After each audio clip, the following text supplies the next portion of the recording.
dan Dewan Juri yang saya hormati, ingin tahu tidak kelanjutan burung bangau ini? Assalamualaikum warahmatullahi wabarakatuh. Perkenalkan, nama saya Nafisa Lydia, kelas 5 SDN Sumber Taman 1. Dongeng ini merupakan tulisan dari buku yang berjudul Babat Jagat Sumber Taman. Kisah dari Bapak H.M. Soekarjo, mantan Kepala Desa Sumber Taman yang ke-7 pada tahun 1990 hingga 1998. Yuk, dengerin yuk dongengku ini. Asal usul kisah Dong Bangau Sumber Taman. Tersebutlah sebuah daerah di wilayah perbatasan sebelah timur kota Probolinggo.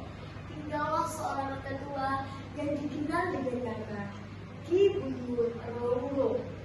Beliau tinggal bersama seorang istri dan seorang anak laki-laki yang gagah berani dan diberi nama Pramono. Hari sudah pagi, sebaiknya aku sholat subuh bersama bapak dan emak.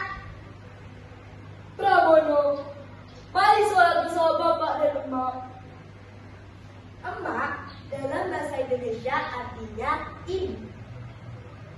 Iya Pak, Pramono akan berwudu terlebih dahulu. Ki Ronggo adalah seorang pengembara dari Tuban yang menetap di daerah Rantau. Keseharian Ki Ronggo adalah sebagai petani dan penebang pohon kayu di hutan. Di pagi yang cerah, Ki Ronggo menyiapkan sarapan pagi untuk suami dan anaknya. Tok tok tok tok tok. Mak, mak, Pramono lapar mak. Sebentar ya nak, Pak masih menyiapkan sarapan untukmu. Kau, sarapan sudah siap. Engkau makanlah dulu bersama Pramono sebelum berangkat ke hutan. Lalu Ki Ronggo memanggil Pramono yang sedang bermain di halaman. Mendengar emaknya memanggil-manggil, Pramono langsung menghentikan permainannya. Pramono, Pramono, Pramono. Iya Mak. Sarapanlah dulu bersama bapakmu. Emak akan pergi ke sungai untuk mencuci baju-baju kotor ini. Pramono, mari sarapan dengan bapak. Walau seadanya, kita sudah mensyukuri rezeki yang diberikan Allah kepada kita. Kelak, engkau akan menjadi anak yang sukses dengan cara rajin dan gemar belajar. Iya Pak, Pramono akan mengingat pesan dari Bapak. Setelah selesai sarapan, Ki Buyut Ronggo langsung berangkat ke Gajah untuk membenahi perkebunannya dan memotong pohon dengan alat kesayangannya yang berupa calu, yaitu sebangsa parang yang berbentuk celurit.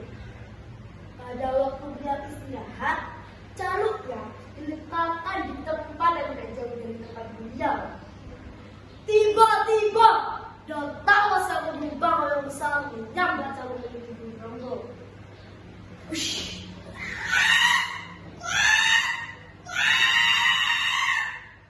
Lihat itu, Ki Buyut Ronggo merasa geram dan menginjakkan kakinya ke tanah dengan sekeras-kerasnya sambil mengucap, Bangau lihat, nakal. walhasil kasar injakan Ki Buyut Ronggo langsung berlubang dan memancarkan air.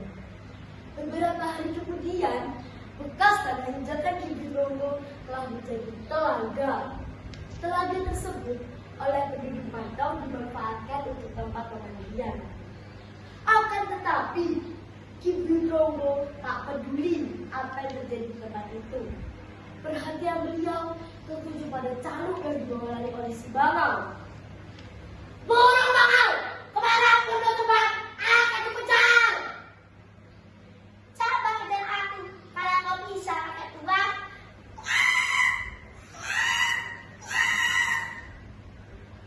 Jangan sebut aku Ronggo, jika aku tak bisa menangkapmu bangau.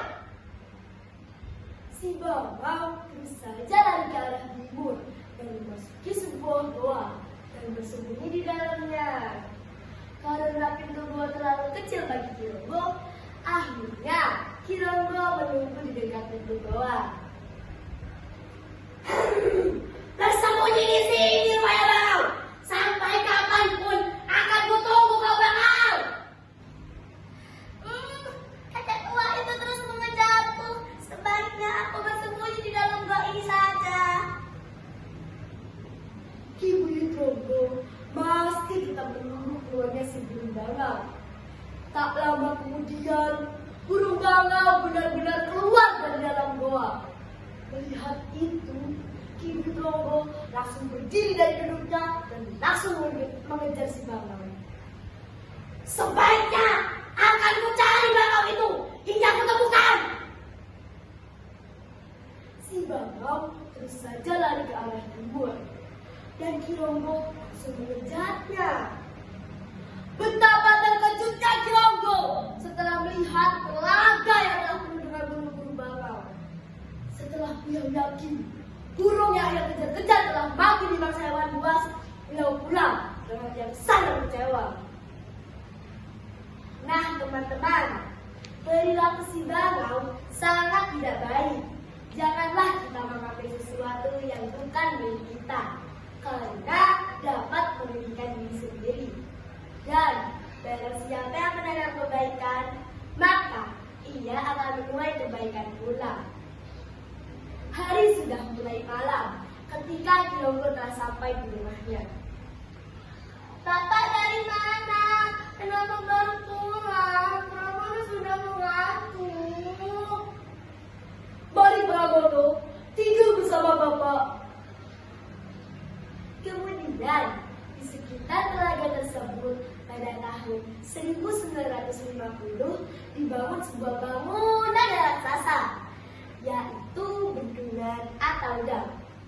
Hingga sampai saat ini, bendungan tersebut masih ada dan oleh masyarakat dikenali dengan nama Dam Bangau.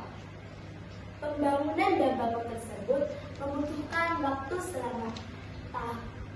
selama 5 tahun, yaitu 1950 hingga 1955. Selain itu, oleh masyarakat dimanfaatkan untuk tempat pemandian dan tempat pengajian anak-anak warga sekitar. Pisau diasah pagi-pagi, bawa ke kebun untuk membabat. Berakhirlah dengan peristiwa ini, semoga dapat memberi manfaat. Sekian cerita yang dapat saya sampaikan.